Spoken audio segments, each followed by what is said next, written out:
Dante, ano ang nangyari o may naresolba ba sa pagdinig ngayong araw?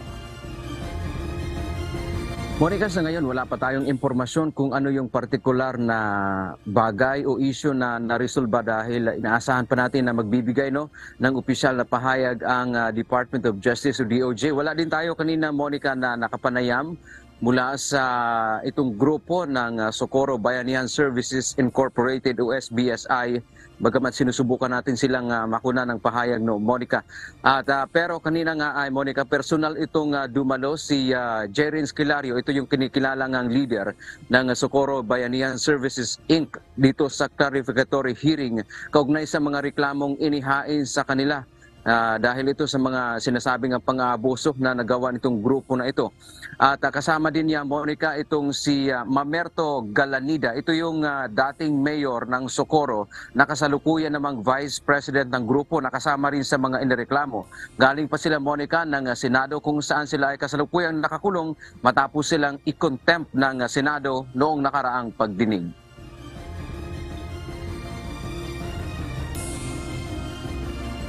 Ayon kay Department of Justice o DOJ spokesman Assistant Secretary Miko Clavano, pagkatapos, Monica, ng clarificatory hearing kanina ay tatakda ng panel of prosecutors na may hawak sa mga reklamo ang preliminary investigation o pagdinig sa mga reklamo laban sa leader ng Socorro Bayanihan Services Inc. at gayon din sa ilan nilang mga kasamahan na kasama sa inireklamo. Ang process kasi dyan, kailangan muna nila i-clarify yung ibang issues. They have to get certain facts straight para maayos yung PI, no? So ngayon magsasubmit pa sila ng mga ibang or magsasuggest pa yung panel of prosecutors kung ano pa ang pwedeng ibigay na documents para mas maganda yung decision as resolution. Monica, inilipat nga itong mga reklamo mula sa Provincial Prosecutor's Office ng Surigao del Norte dito na ngayon sa DOJ Main Office. Dagdag pa ng DOJ, ang target nilang ay magkakaroon ng resolusyon ang mga reklamo sa susunod na buwan.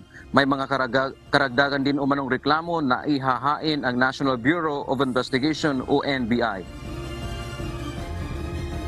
May mga bagong aligasyon laban sa mga respondents. So magpa-file po yung ating mga yun NBI, assisted po by prosecutors, at bibigyan po ng oras sumagot yung mga respondents. Ngunit alam po namin na importante po ito, alam namin ang timeline, kaya ang target po ay hopefully malabas ang resolution by mid-November. Kabilang sa mga reklamong kinakaharap ng mga ito ay kidnapping, serious illegal detention, paglabag sa Anti-Trafficking in Persons Act, Special Protection of Children Against Abuse, Exploitation at Discrimination. Dumalo din na, Monica, kanina ang ilan pang mga testigo dito nga sa sinasabing pang-aabuso nitong grupong ito sa ilan nilang mga miyembro dyan sa komunidad o bayan ng Socorro.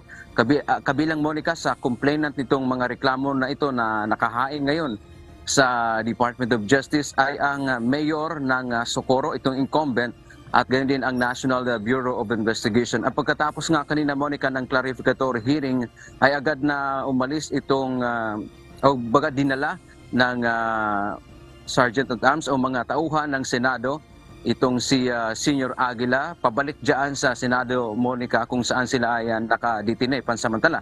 At ito namang mga witnesses na kinausap din kanina ay ibinalik naman sila sa kustodiya ng IACAT, itong Interagency Committee Against Trafficking, kung saan inaasahan natin, Monica, na sa darating na Huwebes, October 12 ay magkakaroon muli ng clarificatory hearing bago ang inaasahan nating formal na pagtatakda ng panel of prosecutors ng pagdinig dito sa mga reklamo laban sa leader ng SBSI o itong Socorro at sa kanilang mga ilan pang miyembro na inirereklamo din.